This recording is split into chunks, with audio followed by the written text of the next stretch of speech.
in South Africa, the rest of Africa, and also my friends in Mauritius. Daniel, good afternoon. Yeah, hi, very good to be with you. Fantastic, great to have you. As always, great view out of Cape Town behind you.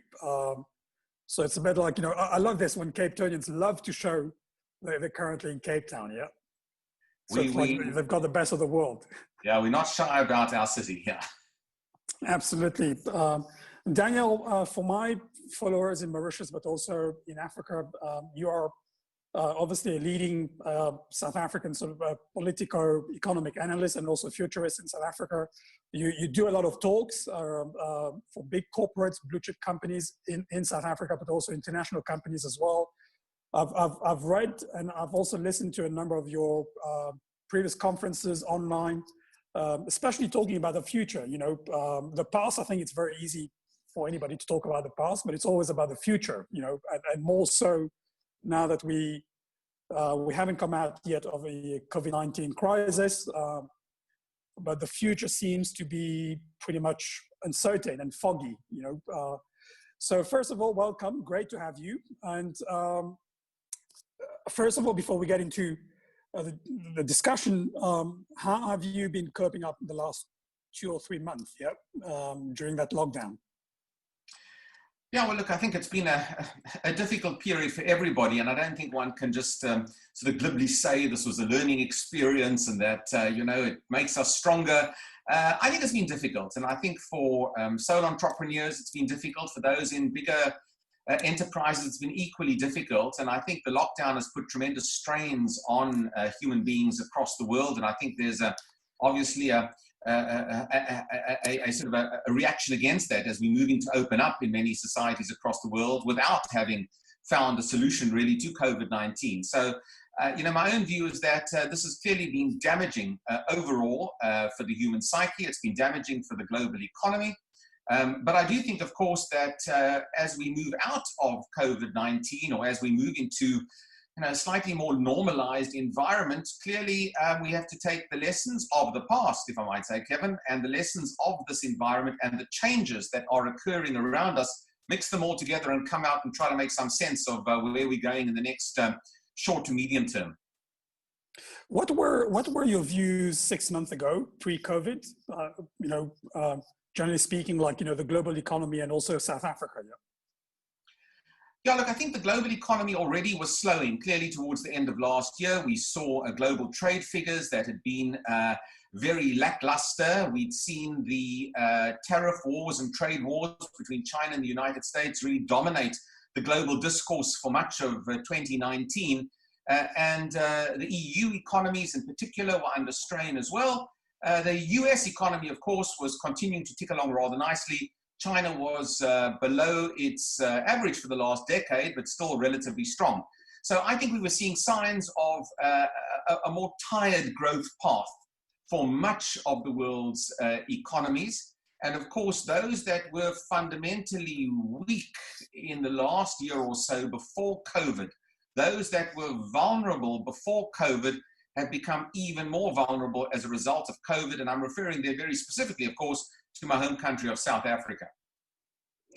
And it seems to me like before COVID, I mean, I know it's 6 months ago and time flies. Yep. It feels like, it was like yesterday, like last week that it started. It's actually 6 months ago, the end of December when it started in China. But before that, last year we were dealing with which you've mentioned already, the trade war between the US and China, dealing with Brexit, obviously the UK and Europe. We're dealing also the fact that in Germany, the German economy was slowing down as well. And then also we're talking about potential conflict in the Middle East. So do you feel all of a sudden, because of COVID-19, all these issues have gone under the carpet? Like, we don't hear about them anymore as much as we did. Well, I do think COVID has sucked the oxygen out of the news cycle for the last 3-4 months or so. But as we are moving now towards, more of a living with COVID, at least in the short term, many of these issues are really resurfacing. Some of them have been exacerbated as a result of COVID, and there's no doubt that that underlying tension between the United States and China has been exacerbated as a result of COVID. And we've seen the rhetoric, of course, used by the American president just over the course of the last few days or so. And we have seen the increasing references to nationalism from both, I might add, the United States and perhaps China as well, particularly in relation to Hong Kong. So I think all of these issues really are very much not just bubbling under the surface, they're almost back at surface level.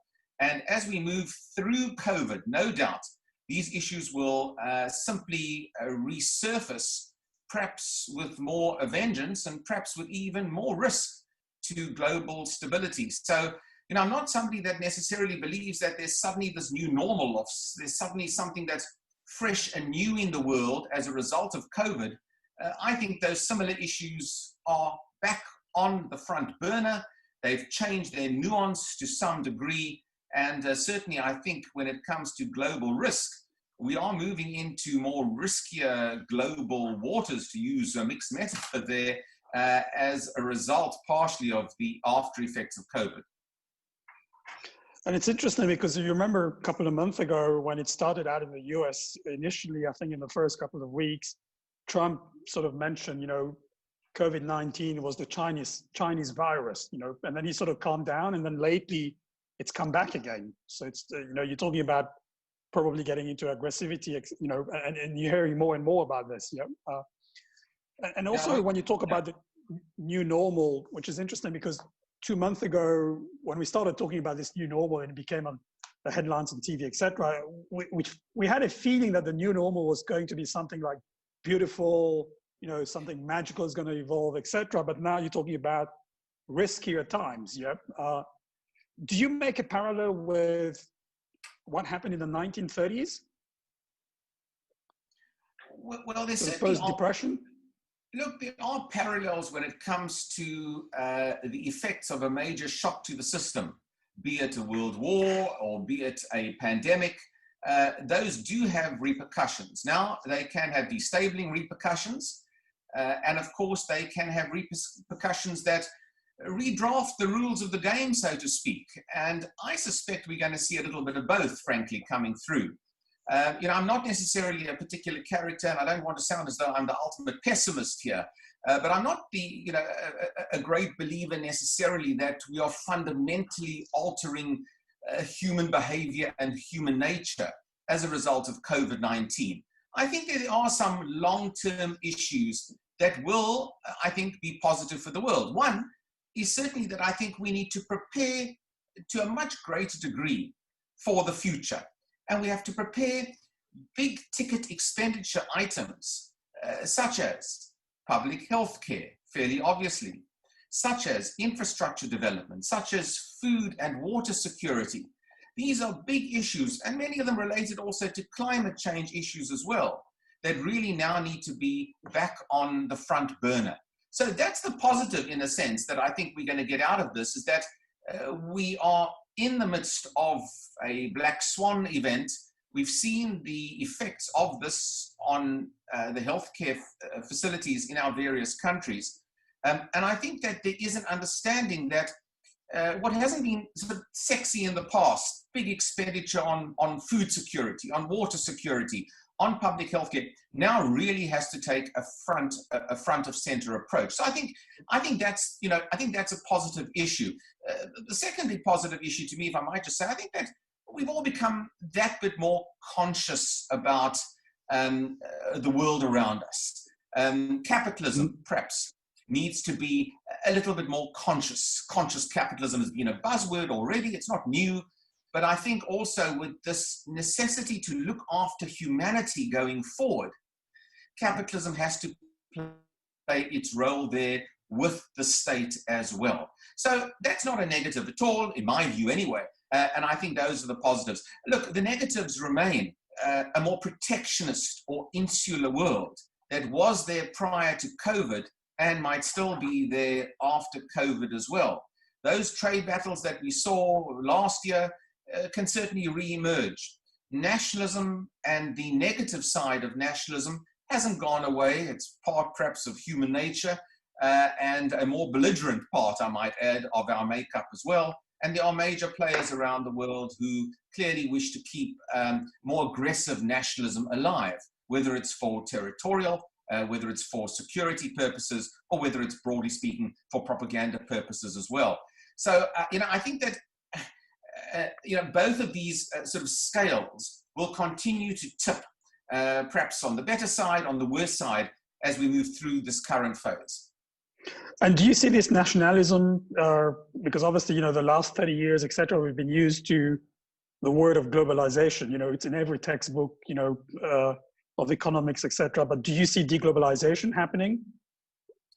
Well, I think that we have, in a sense, around the world and in certain parts of the world, not only learned a lesson, well, we have learned a lesson in that if you put all your eggs in one basket in terms of manufacturing, if you outsource to various parts of the world and a black swan event hits those particular areas, your supply chains can be disrupted. So perhaps we have learned that we need to spread the risk in terms of supply chains and spread the risk, therefore, in terms of the way we've handled globalization for the last 10, 15 years or so.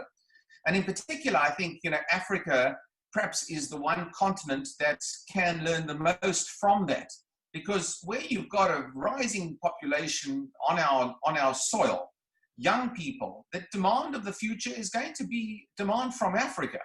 The demand for goods and services really should be addressed more locally within our borders. And this is an opportunity, in a sense, to reposition perhaps certain key productive sectors of our economy to be more attractive to investors, to unleash more local production.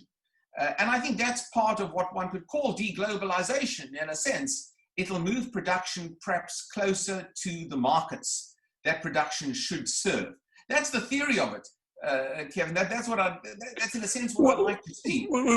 Which is interesting. So if that's going to happen in terms of, people not putting all their eggs in one basket, from a manufacturing perspective, we know very much, the last 10 years or 15 years, China has been sort of fronting that edge. How does a country like South Africa position itself? Because South Africa has got a manufacturing base. It's got the biggest manufacturing base on the continent. Do you see South Africa playing a critical role in terms of, maybe acting as a catalyst in the region, being a place that's going to feed the region, feeding, for example, doing stuff with Mauritius, for example? Why should Mauritius import stuff from China and why not from South Africa, be it whether it's equipment, engineering stuff, food-wise, etc.? What do you see the role of South Africa in that? I think South Africa is important in that the infrastructure here remains very solid. And unfortunately, from our perspective, or at least again, in my opinion, we have largely let our manufacturing sector slide in this country over the last decade or so. Our capacity utilization in this country is really below what it should be. And it is a function of a variety of factors. One is the labor regulatory regime. One is broader investor confidence within the country, foreign investor and domestic South African investors who need to be re-encouraged to invest locally. Many have wanted to diversify their holdings outside of South Africa, and therefore they haven't. But those structural regulatory issues within our country has, I think, undermined manufacturing in general. Now, we can reverse that for sure. And in that broader atmosphere that I outlined earlier, we probably should be reversing that to simply make stuff that people need back on our home soil. And the same, for that matter, could be said, certainly perhaps to a lesser extent, for Mauritius as well. The markets are there. The African Free Trade Agreement, which potentially will come on stream, well, it's been delayed now, and I think that there are political issues and there are regional issues that still have to be overcome. In theory, that can help substantially to allowing our products to reach the broader African markets as well. And there's every reason why we should be doing this as Africans. So I'm a great believer, I have to say, I'm a great believer in the continent, and notwithstanding the effects of COVID, that population growth, the urbanization issues, the necessity to feed, up to billions of citizens over the course of the next 100 years, that's not going away. And for that, we need a ready manufacturing sector. I think the labor is there, But I do think, Kevin, that the one issue that's critical, and it'll be a critical issue probably for Mauritius as it will be for South Africa, and it's an issue that not many have got right, is the issue of retraining the workforce. And I've said it before, and I sometimes speak about this issue, the complexities of taking a workforce that are not necessarily skilled for the industries that they might need to be in, whether it's tech or whether it's manufacturing.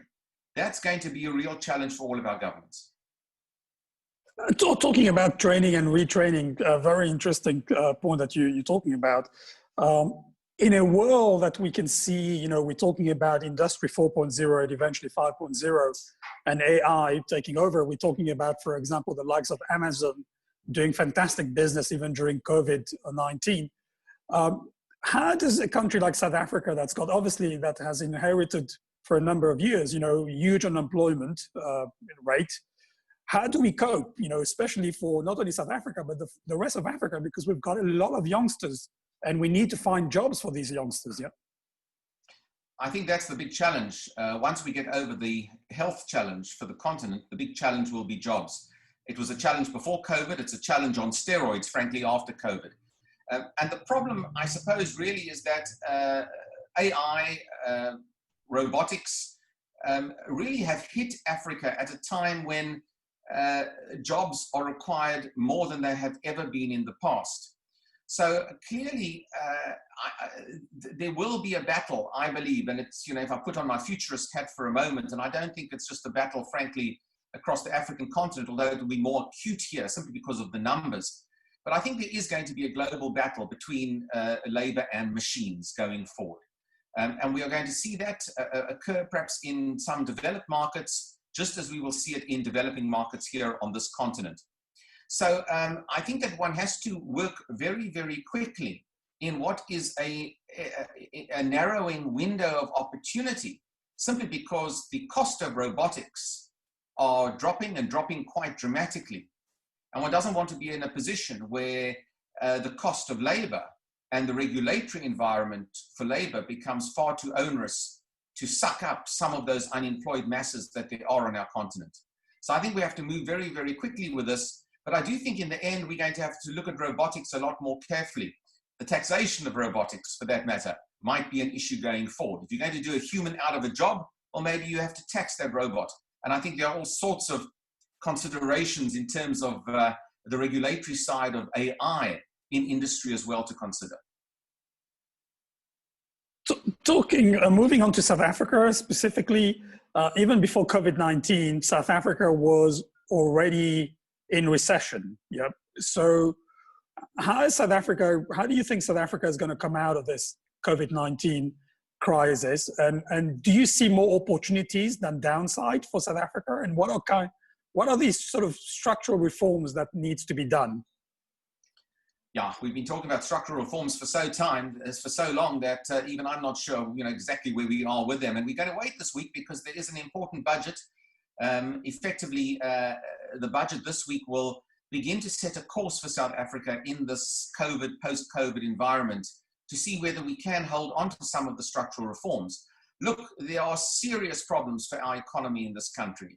Our GDP is going to be down by perhaps well over 10%, in a minus 10% range in the course of this year or so.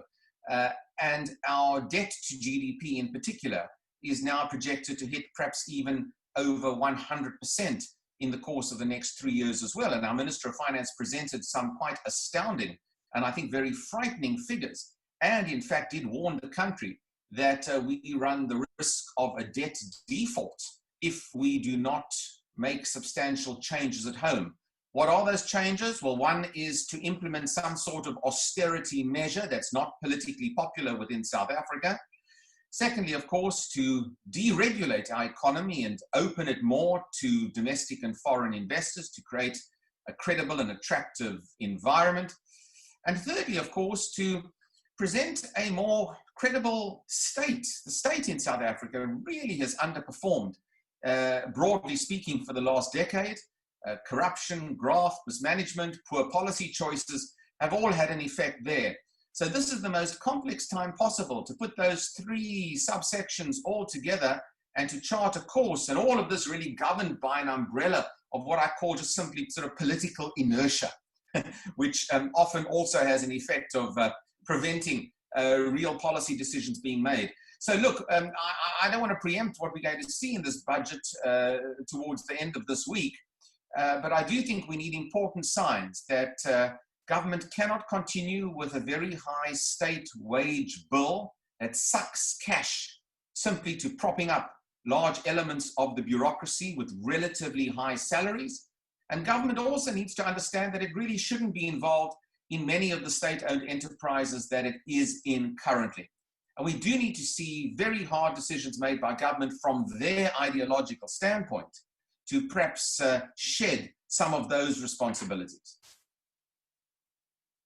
When you mentioned the word austerity, and as soon as you mentioned that, the first thing I thought about two countries actually, Greece and Lebanon. Yep, and we all know what happened in Greece. Yep, it's been really tough over the last 12 years for Greece. So that's cause for worry. Yep, in terms of what lies ahead. Well, yeah, when you have been for the last decade increasing the size of your bureaucracy to the extent that you have in Greece and certainly in South Africa, and the figures are there to see, eventually the rubber hits the road, and eventually the cash simply isn't available to maintain those salaries. Now, we're not as Zimbabwe, where I see the government there has given public servants an exceptionally large increase just in the last week or so. I think it's clear that the cash isn't there, and our tax base in South Africa is far too small to milk that to any great degree even further. So something ultimately has to give. Either the government withdraws from its more onerous obligations towards state-owned enterprises and looks to privatize or engage in much more effective public-private participation, which I think would be the way to go, or the government takes a major risk in reducing the salaries of state employees and potentially therefore creating a degree of political instability within the country moving towards local government elections next year. Or we take on additional foreign debt, which we are likely to do. And that, of course, has been a political hot potato in South Africa for many years. We are likely now to go to the IMF, or the World Bank, which we haven't been prepared to do ideologically. And I think, in a sense, our finance minister has been preparing some of his ideological buddies in the governing party, that this might now unfortunately be necessary or face a default. So these are very tough times for the South African government, simply because of the ideological, sort of what I call straitjacket that they've been almost locked into for the last decade or more. And the reality is that they will have to confront much more important change from within their own political party confines. Most of the business community in South Africa, I would argue, would be ready for many of these changes that I talk about. It's the governing party that need to convince their own members of the necessity for this. So you talked about the last 10 years. So I would say, was it the lost decade for South Africa? Yeah. The coming decade, how would you, if you had the magic wand, how would you label the coming decade for South Africa? Well, I think it has been a lost decade. You only have to look at the growth figures, and you have to look at also some of the figures indicating creeping poverty levels in South Africa from the 2015 period onwards. I think that we have clearly declined. We've declined in overall competitiveness, global competitiveness as well, in that period. And I think we are now, at least, you may say we're at a low ebb, and I think we are at a low ebb, but we are being pointed in a particular direction. And I think it's fairly clear to many within our government, I'm pleased to say, and many within the broader society, from the business and civil society community, that a rebirth and revival is possible in South Africa, but it will necessitate a policy environment and also a governance environment in South Africa that's going to have to be quite different to what we've had. So my own view is that there's a better chance in South Africa in the next decade of a revival going forward. It's not one-way traffic. It's not a disaster, a sort of a cul-de-sac. It's not that in my mind at all. But I think that the short term will necessitate a fair amount of political haggling within the governing party and maybe even in the broader South African political terrain as well, until such a time as a sort of a winning team really gain ascendancy. And I think we've had that in South Africa for the last 3 years or so. We've had a battle between different ideological strands, some who might want to change the direction, others who want to reverse this direction. That battle is not quite over yet. And I think there's a little way to go in the next few years to get that right. So it's going to be, for my mind, a slow development of policy shifts, too slow for me and too slow for the demands of our country, especially in this current global environment. But I believe the track more or less will be correct, but it will require tremendous pressure from all elements of South African society outside of the formal political terrain and from elements, groupings, formations, and factions within the governing party as well. And I think that's where the battle's going to be over the next 18 months to 2 years or so. But we can come out of it with that policy shift. And that's why, I think when you look forward for the next 10 years or so, I think, we've run out of runway. We really have in South Africa. You make your choice now. Is it going to be a Venezuela or a Zimbabwe, or is it going to look more like a Kenya or an Ethiopia or even a Rwanda going forward from an economic point of view? And that's the choice facing the country. Interesting. And when you talked about revival, that revival, do you believe it can be done with the local South African private sector, or do you also need foreign direct investment coming in? And where do you think that, if it's the latter, where do you think that pocket of money might be coming from? Well, you need a mix. Firstly, let me just say, you need a credible, efficient, and accountable state to drive this as well. Now, I'm not saying the state should be the sole driver of this. The state needs to create that enabling environment. The state hasn't created an enabling environment, I would argue, for the last 10 years or so. And that's been the reason why both domestic and foreign investors have, in particular domestic investors, have looked elsewhere. I mean, they've been on an acquisition trail outside of South Africa, not that successful in many instances, one might add. And they need a good reason to invest their capital domestically. They therefore need vastly improved relations with the state.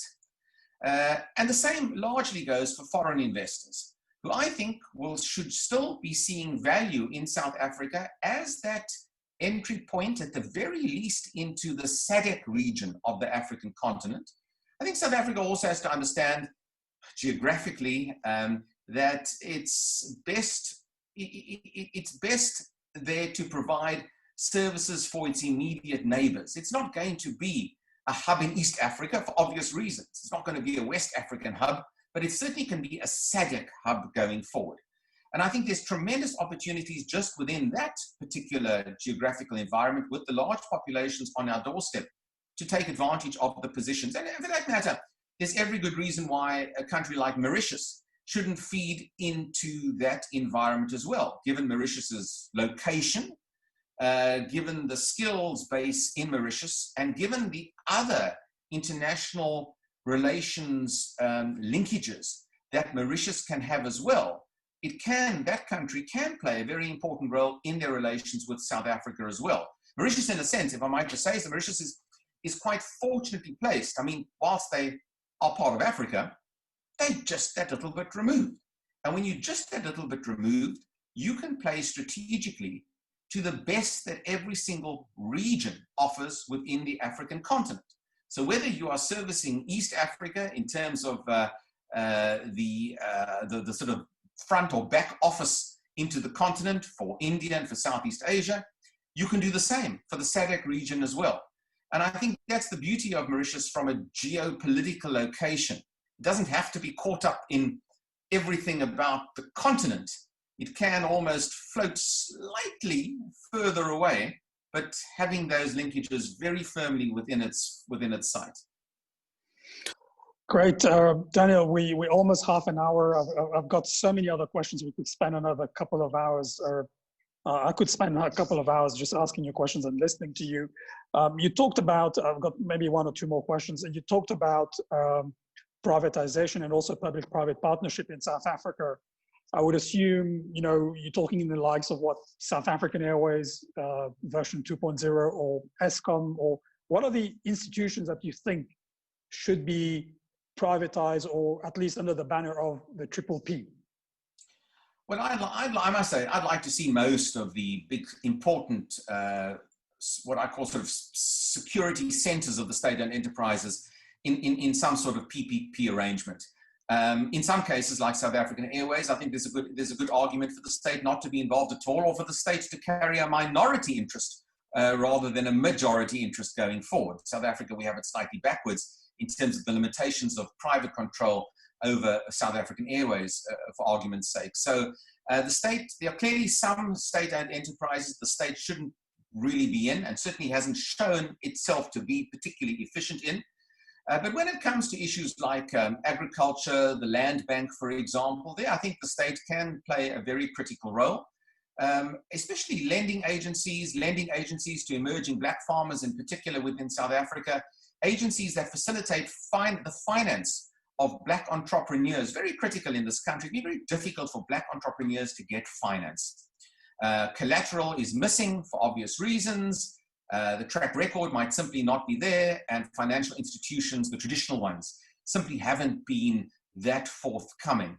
And that's why I do think that you need the state to play a role in that particular aspect of kickstarting entrepreneurial activity, especially for emerging for black entrepreneurs. But on the state-owned enterprise side, yeah, I think we need a real rethink in terms of public-private partnerships in Eskom.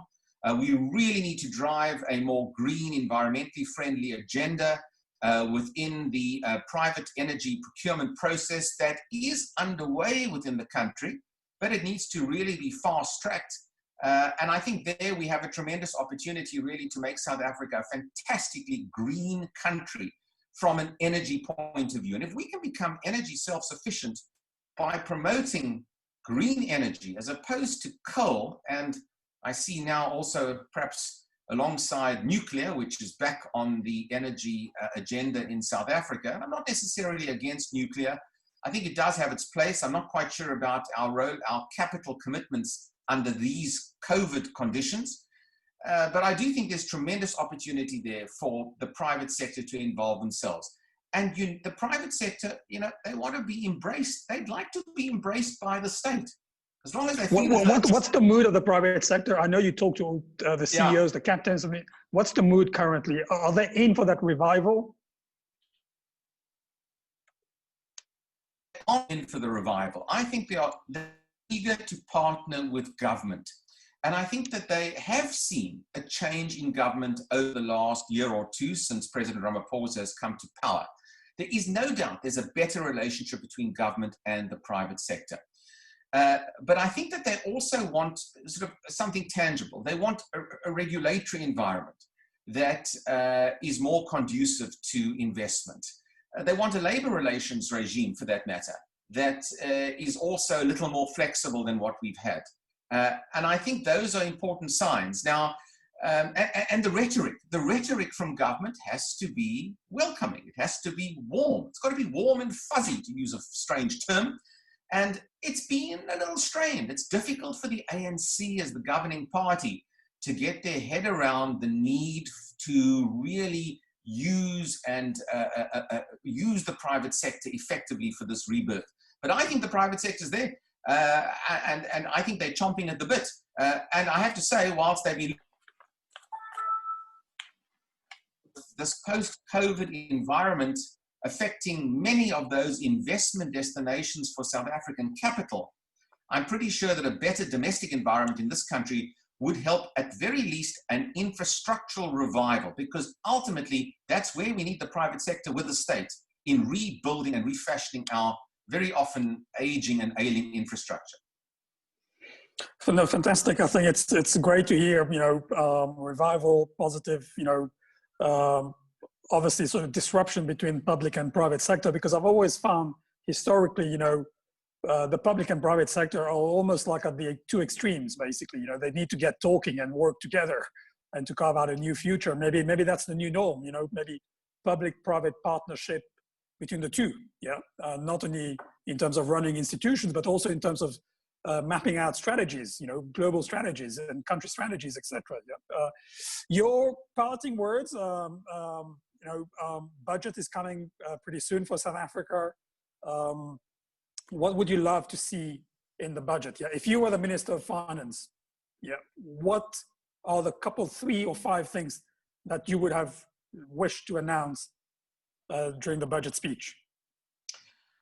Well, I think that in our main budget in mid-February, the Minister of Finance sort of began a process that I saw as reasonably positive, although it was a little slow, but it was reasonably positive. The one issue was a potential reduction in salaries, or at least in salary increases for bureaucrats, particularly in our Eskom electricity supply company. Now, I think we need to go clearly further in that, and I think this is the time now when we have to look at serious salary adjustments and number adjustments as well in terms of the bureaucracy. It's not politically popular at all, and frankly, even from a humanitarian point of view, it's very difficult even to talk about it in a country where we expect now anywhere between 40 to 50% unemployment. But I think it's a sign that you can't just keep on with a bloated bureaucracy. So I'm going to look to see whether government's commitments in that regard remains relatively solid going forward. Secondly, I think we need to begin a much more open dialogue with the lending agencies. We will need to take substantial loans, I believe, from a variety of different sources. And I think the country needs to be prepared that this is not the end of the world. This does not mean that South Africa becomes some sort of puppet state in lending institutions. And I think there's a sort of an education aspect to this budget in telling South Africans about why it is important to take borrowings from lending agencies. I'd like to see those thrusts because it's not just about policy. I get a little bit worried. So thirdly, I would say I'm a little bit worried that, and I don't think we'll see it now this week, that we will have to all pay increased taxes in one way or another to offset some of these huge losses as a result of COVID-19. Now, a revenue collection in South Africa is going to be extremely damaged as a result of this. We've had no cigarette sales, limited liquor sales. We're going to see our revenue collections down substantially. What do? Do you keep on taxing that very, very small minority even more? Or do you really cut the regulatory regime in order to encourage growth going forward? And I really want to see a better balance with that. That was already there in February, but I hope that it will be expanded upon in this budget. Fantastic. Daniel, just a last question I forgot to ask you. What's the relevance of BRICS? Brazil, Russia, India, China, obviously South Africa being part of BRICS. What's the relevance of BRICS going forward in the development of South Africa? Or is it dead? Kevin, I wish we had a long time on BRICS because I can be quite controversial now on BRICS, I must tell you. China is the new giant, isn't it? I mean, in the global sphere. So look, I think, to me, BRICS was more about China than it was about anything else, to be perfectly honest. And certainly in the case of South Africa, and I would have argued in Brazil before Bolsonaro, it was also a case of really being part of a group that had China and India as well. And the smaller entities ultimately punched above their weight. South Africa certainly punched above its weight in terms of being part of BRICS. I've always seen BRICS as something of an artificial creation, to be perfectly honest. It was originally the Jim O'Neill creation. I think it has less importance now.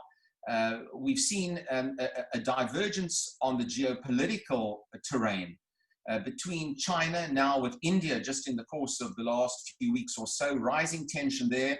We've seen Brazil take her own more maverick style, of course, with their relatively new president, and there may well be political trouble in Brazil down the line in the next year or two as a result. And Russia, of course, remains an interested party looking for opportunities across the world. So I just don't see a confluence of great interests between these 5 important countries. I just don't see it. And I do think that the BRICS notion will probably in future simply revert back to what we had 20 years ago, a sort of more non-aligned movement of the world. And just to get back where we started, if I might say, my own future vision is indeed a world with a more antagonistic China-US relationship going forward, a low-level Cold War perhaps for the future. All the other countries of the world are going to have to slot in somewhere into that relationship, all of them. And I think that the BRICS countries will slot in individually as opposed to an amalgam or an association called BRICS. And for that reason, I think that it's been a very nice talk shop. It's had some lovely conferences, but I'm not sure that it's really going to be a force to be reckoned with as a collective. I think there'll be other collectives in future. Great, fantastic, Daniel. Great to be, I've spoken to you over the last 45 minutes. We've covered a number of themes, globally, old norm, new norm, COVID-19, also South Africa in that perspective, pre-COVID and post-COVID, the lost decade and revival.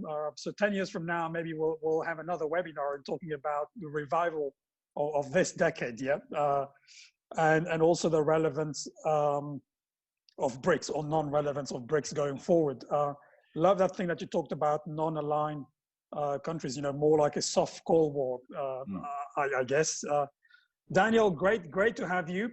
Amazingly, since you are in Cape Town, the weather changed from sort of grayish to pretty sunny. I can see the light behind you. So the 4 seasons in Cape Town is really there. Yep. Fantastic, Daniel. Great to have you, and hope to speak to you again in the near future and see maybe how things pan out eventually 3 or 6 months from now, yeah, for the globe and also for South Africa. Kevin, absolutely. We live in, as we say, COVID time, which means that everything you say is immediately out of date. So I look forward to a revisit. Fantastic, great. Thank you, and thanks everybody for watching. Thanks so much.